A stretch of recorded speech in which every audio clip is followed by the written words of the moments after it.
Good day, everybody. This is Chris back again with the Ancient Scholar. And now what I want to do is I want to move on a little bit and I want to talk about some specific neurotransmitters slash hormones today, for the next couple of videos that I'm going to make for you guys. And first what I'd like to talk about is I'd like to just go back to talking about acetylcholine.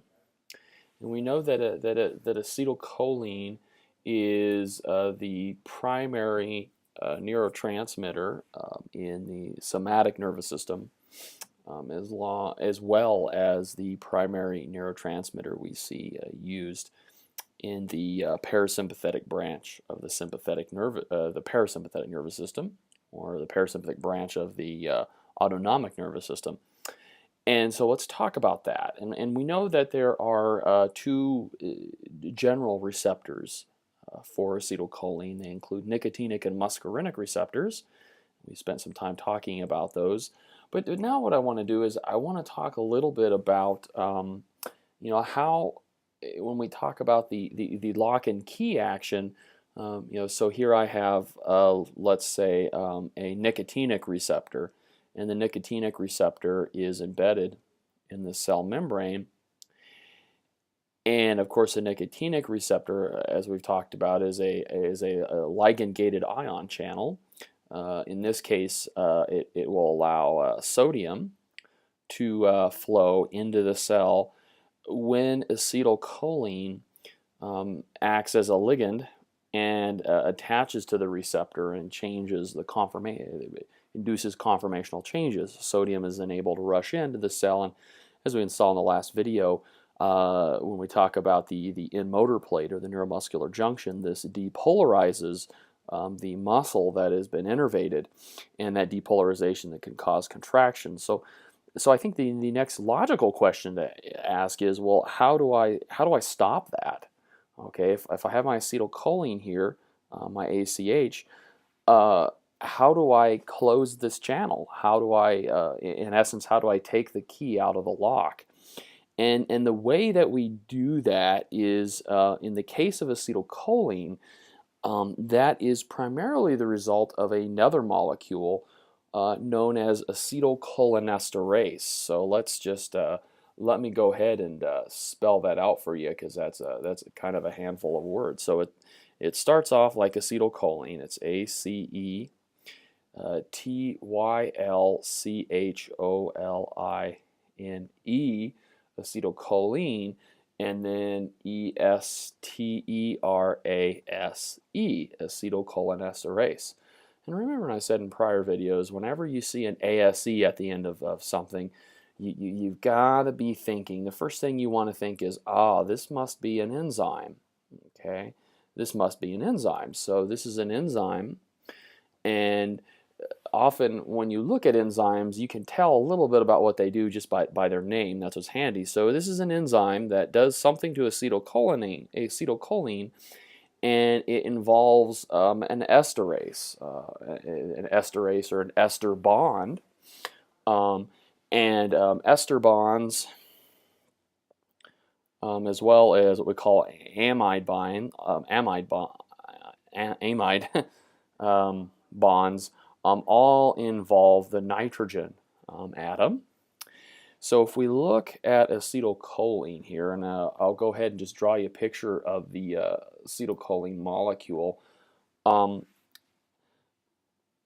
have a nitrogen molecule here, and then I have three methyl groups, or CH3. So there's one, CH3, CH3, CH3. So I have my three methyl groups here, and then I have CH2, I have an O, a C, double bond O, and then I have a CH3, a methyl group here. Now, the way that acetylcholinesterase works is it works through what's known as a the acetylcholinesterase molecule as an enzyme doesn't necessarily actively do something. Remember, enzymes make chemical reactions that would already occur Normally, it simply makes those chemical reactions occur much more efficiently by decreasing the activation energy. And kind of what they do is I kind of use like a bar fight analogy. And you get into a fight with somebody at a bar perhaps, and you want to beat them up. And if you have a good friend, your friend will kind of hold your buddy in place so you can hit him a few times. Not that I would condone any of that kind of activity, but that analogy kind of works, and that's kind of how enzymes work. Is they kind of hold these molecules in place, so these complex chemical reactions can occur. And acetylcholinesterase is certainly no exception to that. And so, if we just draw a very basic acetylcholinesterase molecule. I won't draw all of the chemistry of it, but it looks something like this. And in here I have, in the acetylcholinesterase molecule, I have what's known as the anionic site in here. I have basically negative charge here, and that is electrostatically kind of attracted to the nitrogen right here, so it kind of holds the acetylcholine molecule in place there. And then over here I have the esteric site, which is attracted to this C double bond O here, and there's an electrostatic attraction, and it kind of holds this molecule in place. And what ends up happening is I have a hydrolysis reaction, that is where I break a water molecule, that occurs right in here.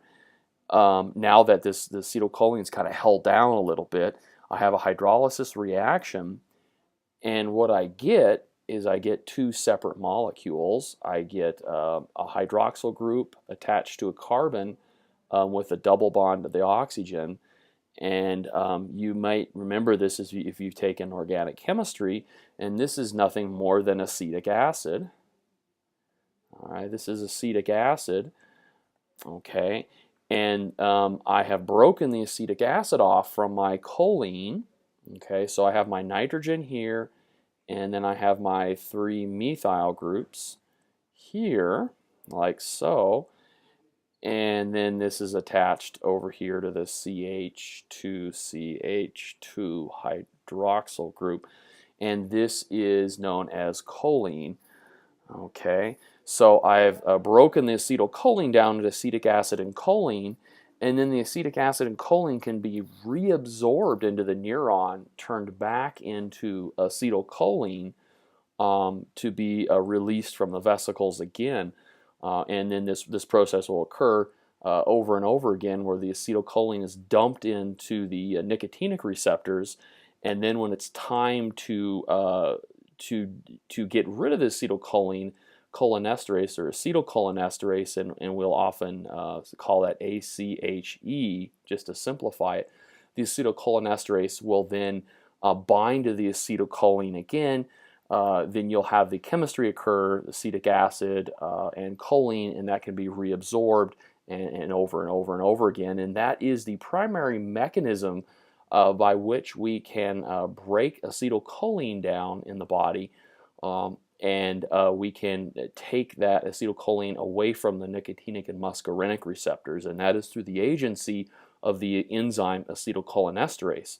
Now, when we talk about sympathetic hormones or sympathetic neurotransmitters, there are a couple of enzymes. There is one called catechol-methyltransferase, and then the other one is monoamine oxidase. And what I'm going to do is I'm going to do a separate video on those, because the chemistry is very different from the cholinergic receptors or the acetylcholine. Okay, guys, as always, thanks for hanging in there.